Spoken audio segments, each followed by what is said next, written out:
against violent individuals. If you do not stop, impact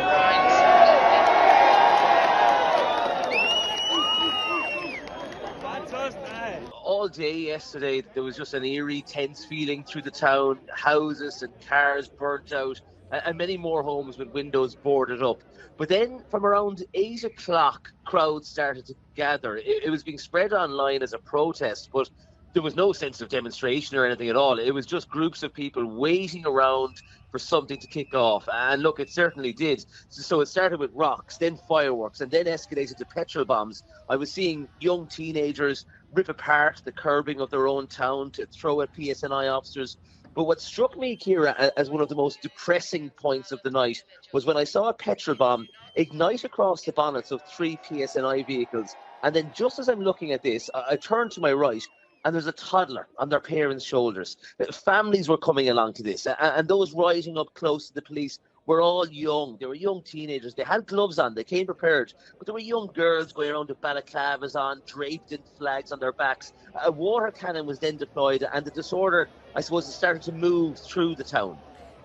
Just as a point of information for our listeners, what flags were people draped in?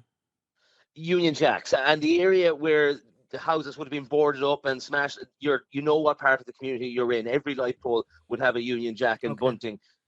Okay, so a kind of loyalist area is where this is, just for people down here who wouldn't be familiar with Ballymena. What about people's homes, Josh? Did any come under attack? I know a number of immigrant families had fled Ballymena over the previous 2 days.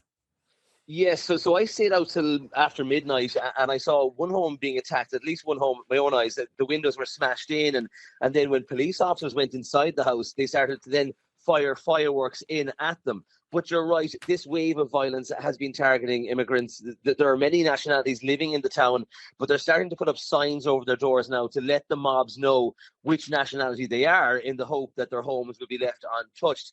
And Ciara, I suppose the worrying part of all this is that it's started to spread now to other areas. We've heard the leisure centre in Larne, which is only around half an hour away, that was set on fire last night, and this had been set up to be used as an emergency rest facility for the families who were displaced from the disorder earlier in the week. So look, the main priority for the PSNI at this stage is to control this, to try and ensure it doesn't spread any further.